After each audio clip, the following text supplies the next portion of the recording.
है मन, आप अब वही करूंगा जो गुरुदेव बोलते हैं, जो गुरुवाणी बोलती है, जो शास्त्र बोलता है। अब तू जला ले, कितना जलाएगा मुझे, बिल्कुल तेरी बात नहीं मानूंगा। तुम्हारे शब्दों को याद रखो, अंदर जे भी लड़ोगे तो क्या करता है, उसकी एक ही ताकत है, जलाना, व्यथा करना। नहीं सुनो ना, बड़ा सुख मिलेगा।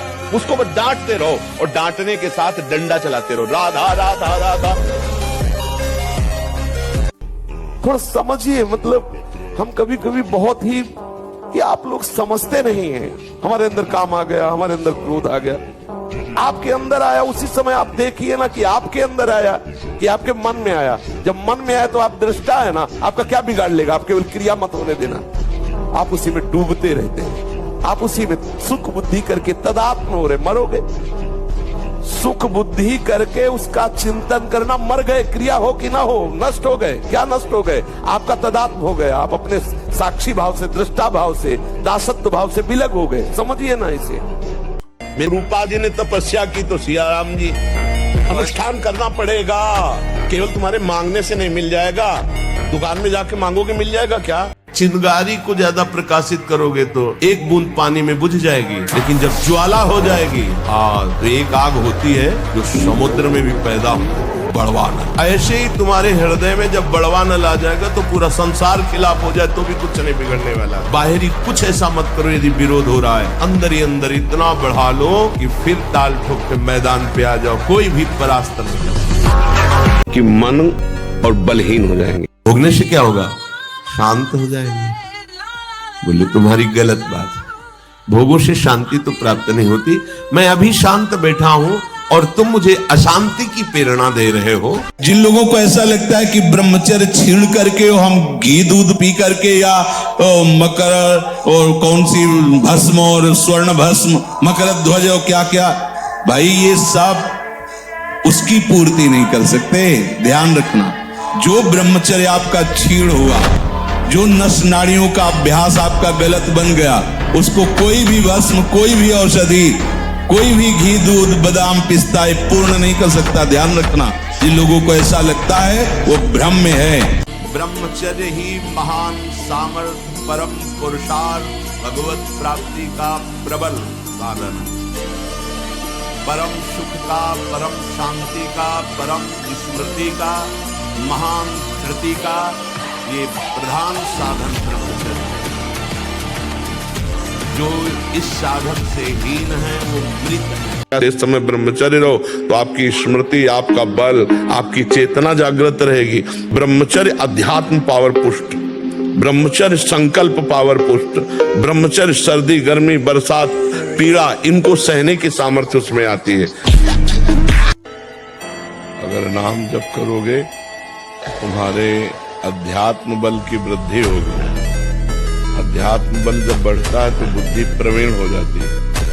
जब बुद्धि प्रवीण होती तो एक सेकंड में निर्णय कर देगी ठीक है कि नहीं ठीक है। तो आश्रय भगवान का।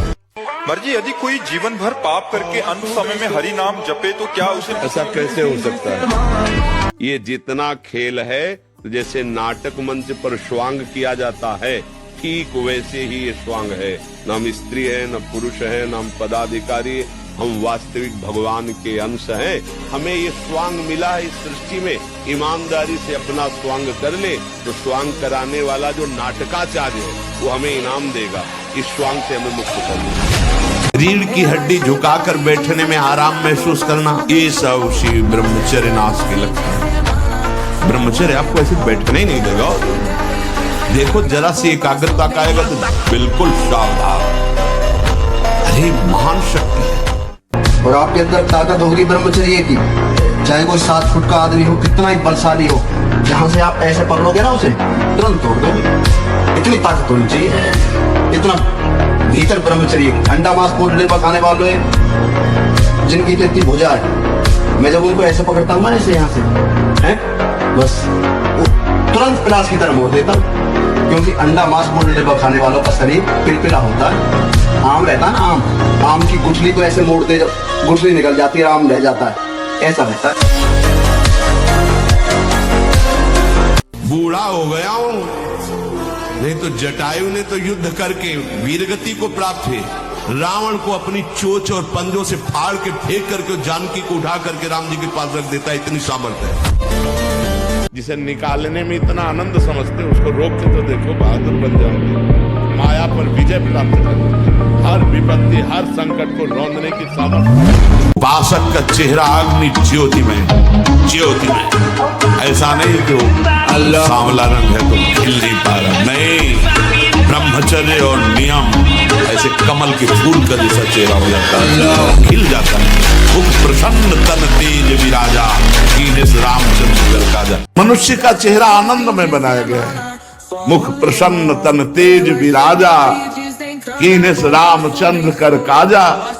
दर्शन करने योग्य मनुष्य जीवन है, पर उनका वो आनंदमय हंसमुख चेहरा ना होकर दुखी उदास, आनंदमय हंसमुख मुस्कुराता हुआ चेहरा ब्रह्मचारी का होता है, भगवत चिंतन करने वाले को होता है, संयम से चलने वाले को होता है। इनके चेहरे दुखी उदास खिन्न, न जाने कितने तरह के चेहरे में विकार उत्पन्न हो जाते हैं। जैसे पागल कुत्ता होता है ना, इधर उधर भटकता रहता है, ऐसे वो साधक का मन पागल कुत्ते की तरह भटक रहा है। ये विषय, ये चिंतन हो। अरे आप समझो, भगवत शरणागत जन हो, कोई साधारण हो तो आप अपने स्वरूप को समझो। भजन परायण, आसनों पे बैठो, मन को मारने के लिए निरंतर भजन स्मृति, सूक्ष्म आहार, मौन, गंभीर, निरपेक्ष, अंदर से जितनी वृत्तियां सबसे निरपेक्ष, कोई परेशानी। तू दिन भर काम चिंतन कर मन, मुझे कोई परेशानी नहीं। राधा राधा राधा देखते अपने आप अधीन, उसको छूट दे दो, जा, मैं तेरे पीछे डोलने वाला नहीं। कर चिंतन, तू विषय चिंतन कर, मेरे बिना तू करके दिखा क्या करता है। राधा राधा राधा राधा, परास्त हो जाएगा। पर जी अगर कोई निंदा कर रहा हो और आप सिर्फ सुन रहे हैं, तो क्या हमें भी उतना ही पाप लगता है जितना निंदा करने वाले को? बिल्कुल। तो ऐसा क्या करें कि सुना हुआ निंदा माफी मिल जाए? ऐसे कान में अंगुली डाले सुने ना। परीक्षा के अंतिम प्रयास हो और सभी प्रयास करने के बाद भी परिणाम उसके पक्ष में ना आए, तो ऐसे हम ऐसा मानने के लिए तैयार नहीं है कि यदि हमारी पढ़ाई सही है तो हमारा परिणाम विपरीत आएगा। आज तक नहीं आया। 100 बार गिरेंगे फिर भी हम चढ़ाई करेंगे। हर परिस्थिति को सहने के लिए तैयार रहो। भगवान के जन हो, ऐसे छोटी मोटी बात आई रो दिया बच्चों की तरह। तो आज से हम प्रण लेते हैं कि तू हमें कितनी बार गिराएगा। अविनाशी का बच्चा हूँ, अविनाशी ही हूँ। शरीर बदलते रहेंगे लेकिन हम तेरे को देख लेंगे। एक दिन तुम जीत जाओ। अभ्यास प्रमाद स्थिति नहीं, भोगों में मनोरंजन नहीं, अभ्यास, अभ्यास विजय दिलाएगा। यही अभ्यास भगवत स्वरूप है। अभ्यास में बाधा देने वाले से राग रहित हो और अभ्यास में दृढ़ हो जाओ। क्या नहीं प्राप्त हो सकता, क्या नहीं हो सकता। हमारी अभ्यास की इतनी प्रवीणता बन जाए, जिस लक्ष्य पे हम लगे उसको हम पार करें, उस पर हम पहुंचे। अरे पापाचरण छोड़ दो, पापाचरण करने से कई जन्मों तक आपको दुख भोगना पड़ेगा। एक एक पाप का बहुत जन्म तक दुख भोगना पड़ेगा। और ये कर्म बहुत बलवान होता है, बहुत प्रबल होता है। बड़ी कृपा भगवान की है जो बड़े भारी कर्मों का हिसाब हमें छोटे में दे करके भुगता रहे हैं। श्रद्धा से, अश्रद्धा से, भूल से, जानकारी से, भाव से, कुभाव से, कैसे भी नाम जप करो, लीला कथा सुनो, तुम्हारा परम उद्धार हो जाएगा, परम मंगल हो जाएगा। जैसे जंगली सिंह के नेत्र हैं, ऐसे ब्रह्मचारी के नेत्र होते। उसके नेत्र में एक पावर होता है, एक दबाव पक्ष होता है। वो जिस पर नेत्र डाले तो एक बार झुक जाए सामने वाले के नेत्र। जैसे अभी कोई गंदा काम करता है तो अभी थोड़ी उसका फल मिल जाता है, पर समय आएगा तो उससे भी बड़ा कष्ट उसे मिलेगा। तो इसलिए अभी हम लोग सोते हुए नाटक कर रहे हैं कि हम कुछ नहीं जानते, वस्तुतः सब जानते हो। इस जानकारी को अगर प्रयोग करना चाहते हो तो नाम जप करो। नाम जप कर लिए, जान गए तो कुछ मिथ्या नहीं है। जो भोगी है, ऐश्वर्य का संग्रह करने वाला है, जरा सा अपमान में क्रोधित हो जाएगा, जरा सा सम्मान में द्रवित हो जाएगा, अंतःकरण बिल्कुल हल्का हो जाता है। और जो अध्यात्म मार्ग का थोड़ा भी अनुसरण करेगा, उसमें सहनशीलता जागृत होने लगती है, विचार जागृत होने लगते हैं, विवेक जागृत हो जाता है, तो परम सुखी अनुभव करता है अपने, क्योंकि सुख प्रभु में है, माया में नहीं। भगवान का बल, भगवान का आश्रय, तो भाग्य क्या करेगा? भाग्य क्या करेगा? हमारे शरीर को नष्ट कर दो, भाग्य क्या करेगा? हम अविनाशी दूसरा शरीर धारण करके फिर भजन करेंगे, भगवान की प्राप्ति करेंगे। तू अपने को समझ, भाग्य के अधीन होके नहीं बैठना। नाम जप कर पहले खुद डट के, और ये विचार कर कि मैं भगवान का अंश हूं, परमात्मा का अंश हूं। जिधर कदम रखेगा उधर विजय ही विजय होगी। धर्म विरुद्ध आचरणों के कारण हर घर में कलह हो रही है। आचरण सद नहीं है, नाम जप नहीं है, दूसरों के प्रति श्रद्धा नहीं है, हर घर में कलह क्यों होता है? क्योंकि अपनी मान्यता के अनुसार अपने को सुख भोगना है।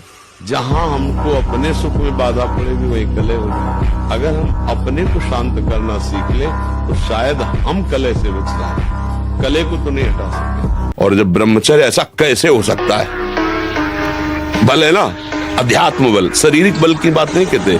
ऐसा कैसे हो सकता है? यदि एक बार ऐसा हुआ तो 1000 बार मैं प्रयास करूंगा और इस पर विजय। वो मतलब जिद्दी स्वभाव, एक निष्ठा उसी से आती है, उसी से।